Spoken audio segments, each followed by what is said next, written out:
नमस्कार प्यारे बच्चों, सिंपल हिंदी शिक्षा में आपका स्वागत है। बच्चों, आज मैं आपके लिए कक्षा 5 के पाठ 1 से 5 तक के इम्पोर्टेंट क्वेश्चंस लाई हूँ। तो आइए देखते हैं। प्रश्न नंबर 1, हमारे लिए सबसे अधिक गर्व की बात क्या है? तो हमारे लिए सबसे अधिक गर्व की बात है हिंदुस्तान की मिट्टी में जन्म लेना। कविता में हमारे कौन से व्रतों की बात कही गई है? तो कविता में हमारे त्याग और बलिदान आदि व्रतों की बात कही गई है। नेक्स्ट क्वेश्चन, बालकों की क्या जिम्मेदारी है? तो बालकों की जो है मातृभूमि की सावधानी के साथ रखवाली करना बालकों की जिम्मेदारी है। पुरखों की सौगात क्या है? तो पुरखों की सौगात क्या है? साहस और वीरता पुरखों की सौगात है। बालक ने अंतिम दिन चवन्नी कुएं में क्यों नहीं फेंकी? तो बालक ने जो है अंतिम दिन चवन्नी जो है कुएं में इसलिए नहीं फेंकी क्योंकि उसने वो मेहनत करके कमाई थी, है ना। उसके लिए उसने कठोर परिश्रम किया था।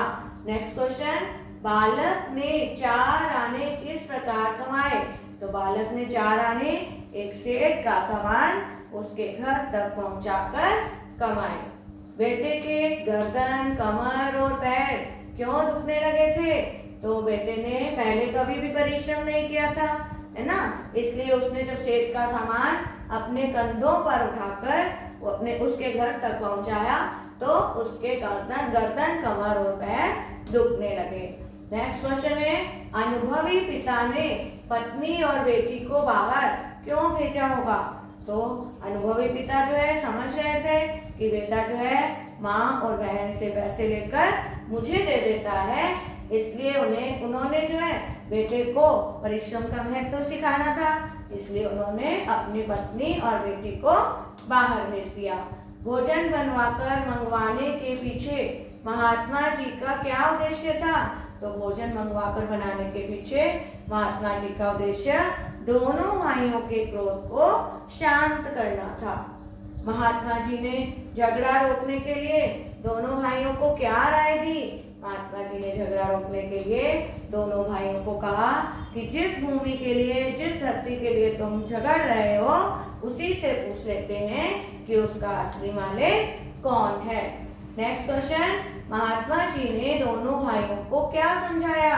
तो महात्मा जी ने दोनों भाइयों को समझाया कि तुम व्यर्थ में ही झगड़ रहे हो, यह धरती किसी के साथ नहीं जाती।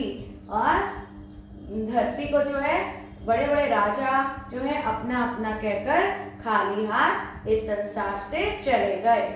हमारे देश को त्योहारों का देश क्यों कहा जाता है, क्यों कहते हैं? तो हमारे देश को त्योहारों का देश इसलिए कहा जाता है क्योंकि यहाँ पर हर महीने कोई ना कोई त्योहार आता है और ये सब त्योहार जो है हम हिंदू, मुस्लिम, सिख, ईसाई सब मिलकर मनाते हैं। जैसे गणतंत्र दिवस है, स्वतंत्रता दिवस, दिवाली, होली, है ना, ईद, क्रिसमस, तो ये सब त्योहार जो है हम एक साथ मिलकर मनाते हैं।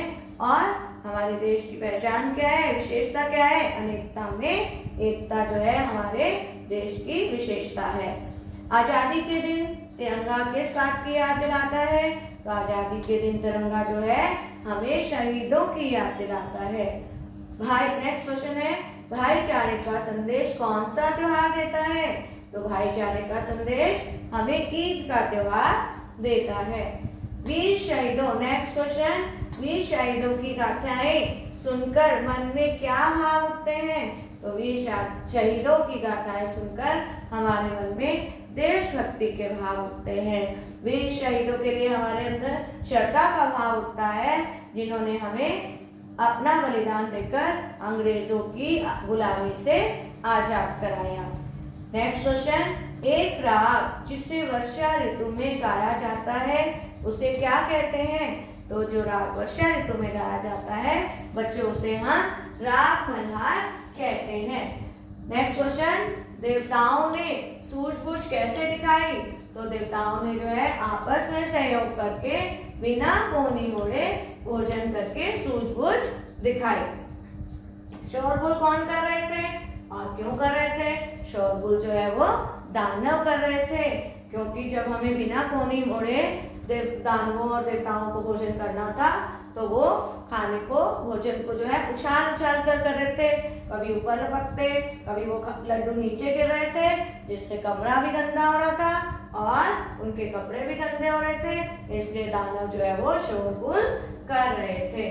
नेक्स्ट क्वेश्चन, प्रजापति ने भोजन करने की क्या शर्त रखी थी?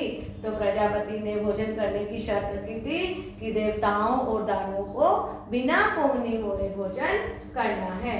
प्रजापति ने किसको श्रेष्ठ बताया? तो प्रजापति ने जो है देवताओं को श्रेष्ठ बताया, क्योंकि उन्होंने सहयोग की भावना से बिना कोहनी मोड़े सूझबूझ से भोजन किया। इसलिए प्रजापति ने देवताओं को श्रेष्ठ बताया। कुछ बच्चों यहाँ शब्दार्थ दिए मैंने और उसको मिलान करो के तहत तुम्हें समझाने की कोशिश की है। तो समर, समर क्या होता है बच्चों? युद्ध। हीरा, हीरा क्या है? एक अमूल्य रत्न। मिन्नते, मिन्नते होता है प्रार्थना। शुद्ध, शुद्ध होता है याद। लट, लट कहते हैं डंडा। हुलसना, हुलसना क्या है? प्रसन्न होना। टूट पड़ना, झपटना। गाथाएं क्या है? कहानियां। तो आशा करती हूँ बच्चों आपको वीडियो पसंद आएगा।